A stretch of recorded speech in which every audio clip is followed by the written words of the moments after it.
Welcome to episode 2 of Evergreen Gardens in Planet Coaster. Today's episode will focus on doing some work on the Skyrocket, this double out and back wooden roller coaster you see here. So I've noticed two little defects with the ride. One of them is that the hills are too high to provide any airtime. So the first thing we'll do is completely remove these bunny hops and lower them a bit. A lot of older wooden roller coasters actually have the bottoms of their hills at ground level or even a little bit below that, but with newer roller coasters, they often are a little bit raised, like maybe 5 or 10 or so feet off the ground. This is probably due to flooding concerns. If you'd like to see a notable example, you could look at the before and after of the Coney Island cyclone. But in our case, I think the bottoms of these hills are just way too high, and like I said, they're not really providing any airtime. So we're going to lower them a bit, not quite to ground level, but just a few feet above. So if this park were to hypothetically flood, which it can't really do in the game, but let's just pretend for a moment that if this park were to flood, the water would hopefully not reach the bottoms of these drops.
As you may notice, the apices on these drops are very sharp.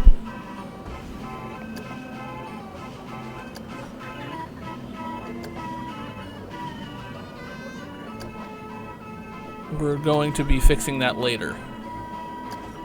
Yeah, that's going to be really sharp. Oh boy. Yeah, that would not be good. Not be healthy for the those long 3-bench cars to navigate that very sharp apex. So that definitely needs some smoothing out. We're going to delete the brake,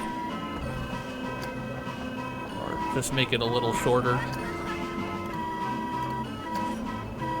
Much better. The other ones are pretty bad too, so we're going to flatten those a bit. No clipped through the wave swinger.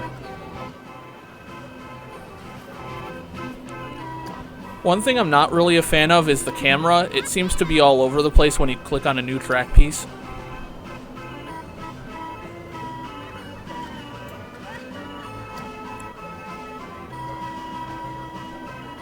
A little more fine-tuning of the supports would be nice too, like if you could add the wide supports like you can in No Limits.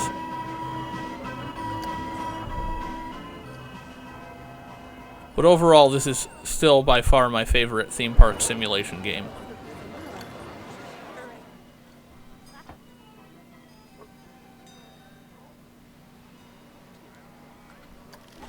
See, there's the sharp apex. It actually reminds me of the cyclone at Williams Grove, which was a small coaster designed by Oscar Bittler. And it had some really crazy apices on the drops. I guess I'm trying to sound all sophisticated by saying apices instead of apexes, but that's what I'm talking about. That coaster's currently standing but not operating, and I doubt it'll ever operate again, but one could hope.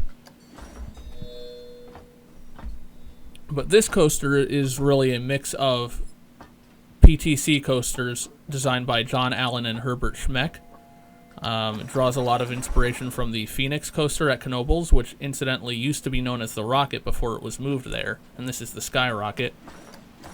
Swamp Fox is another inspiration. That would be located in Myrtle Beach.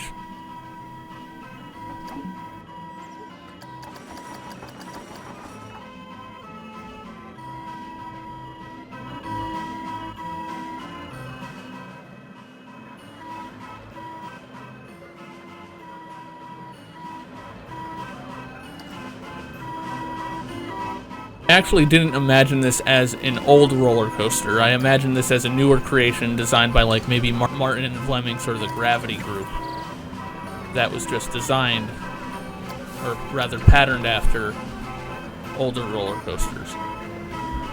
Hence why you see those slightly elevated hill bottoms.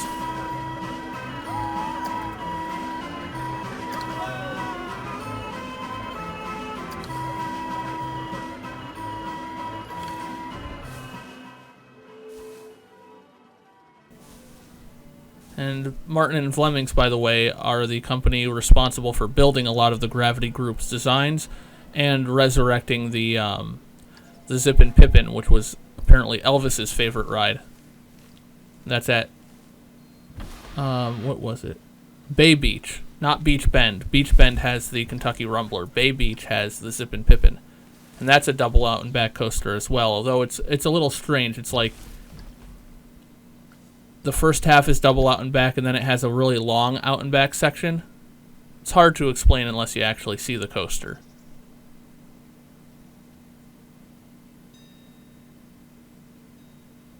Another problem is the narrow radius on the apex of the lift hill. You can see that right there. It's almost like an aero coaster, like Vortex at Kings Island. I want it to be smoother, like an old wooden coaster. Thinking maybe the Thunderbolt at Six Flags New England.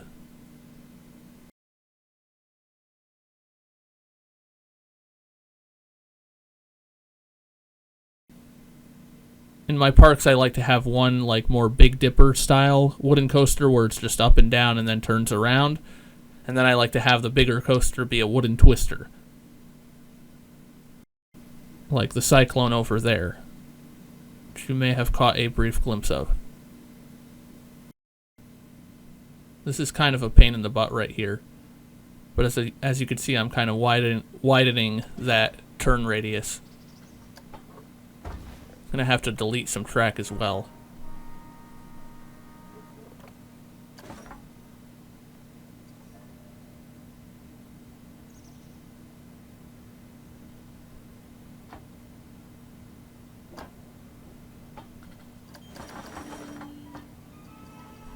When you autocomplete, it seems to be harder to smooth. So I'm going to have to delete sections again.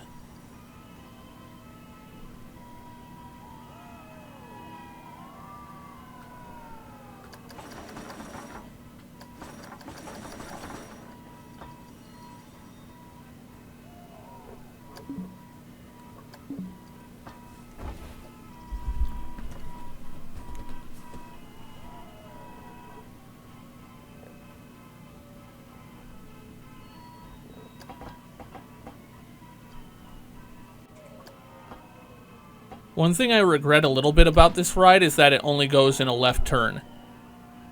Most of the turns on this ride go to the left. It doesn't cross over, so it could do like a figure eight and then turn right. I don't think it matters that much.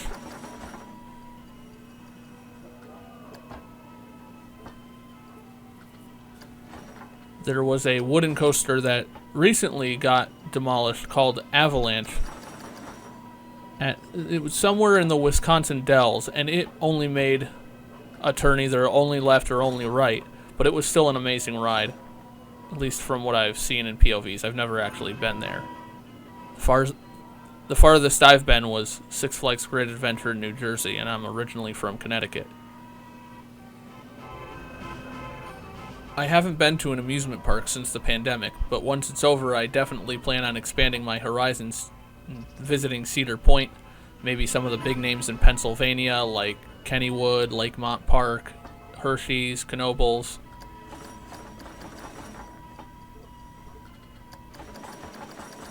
That turn off the lift hill is starting to look nice and smooth.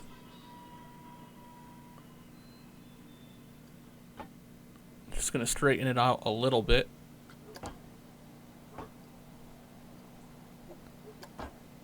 Looks pretty nice.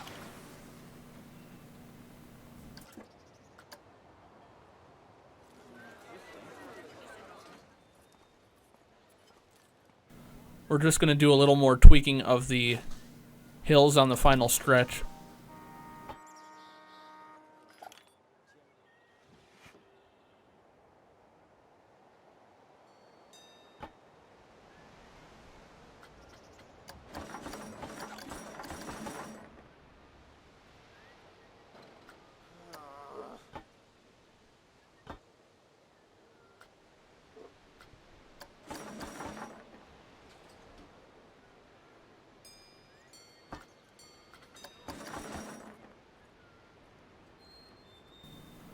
I like how they added the feature where you could only smooth the height or only smooth the turn, only smooth the banking, so that it doesn't completely mess up your design.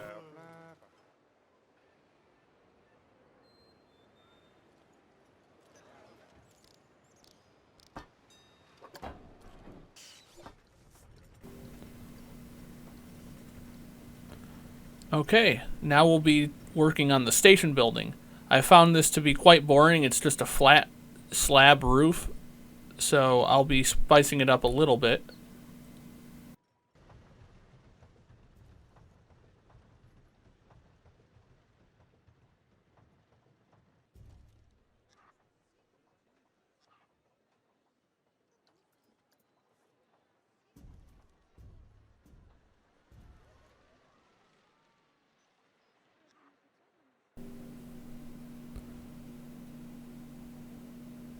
Problem, officer?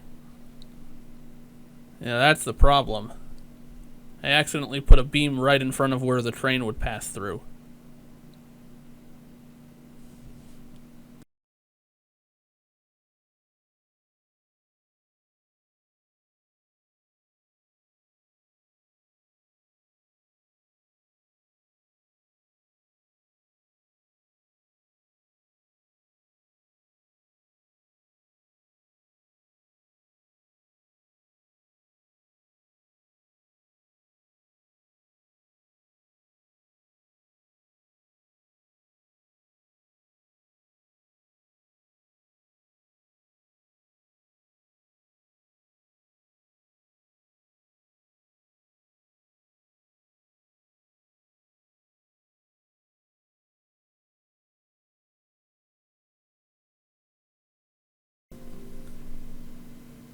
So, as you can see here, I'm playing around with different roof styles. I ultimately decide on this style, which they call diner style. Kind of reminds me of the Art Deco style that that lakeside park in Colorado is built in. That's kind of the feel I'm going for here. Kind of just a mishmash of old school amusement park architecture. I'm not going to spend a ton of time on this station. It's meant to be kind of generic.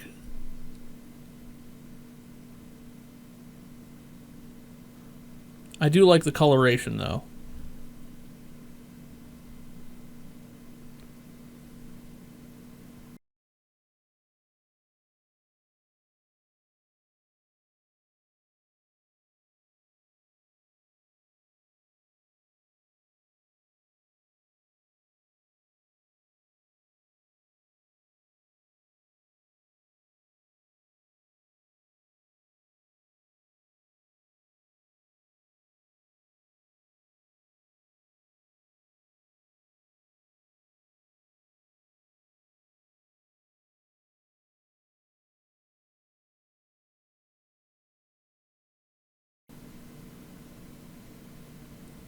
Now we're going to do a little something with these lights. I don't think one row of fluorescent lights is enough. I think I'm going to do two. Make them one contiguous entity. like just a long strip of fluorescent lighting.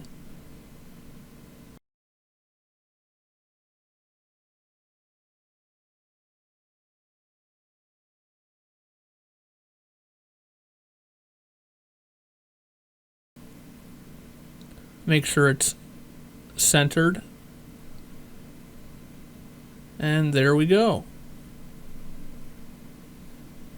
That's our new station building, and I gotta say it looks quite a bit better than the old one.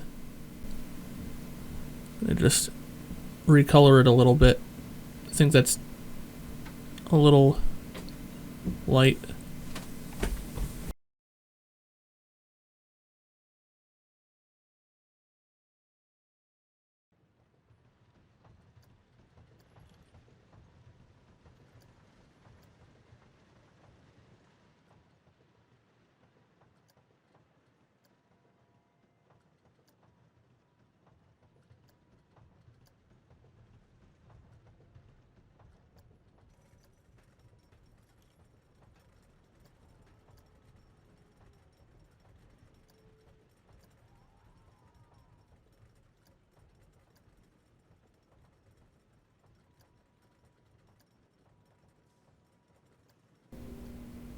Well, there you have it. Now the final roof tile has been colored. It's pretty much the end of today's installment. Hopefully that was more fun than watching the Skyrockets paint peel. Thanks for watching, everyone.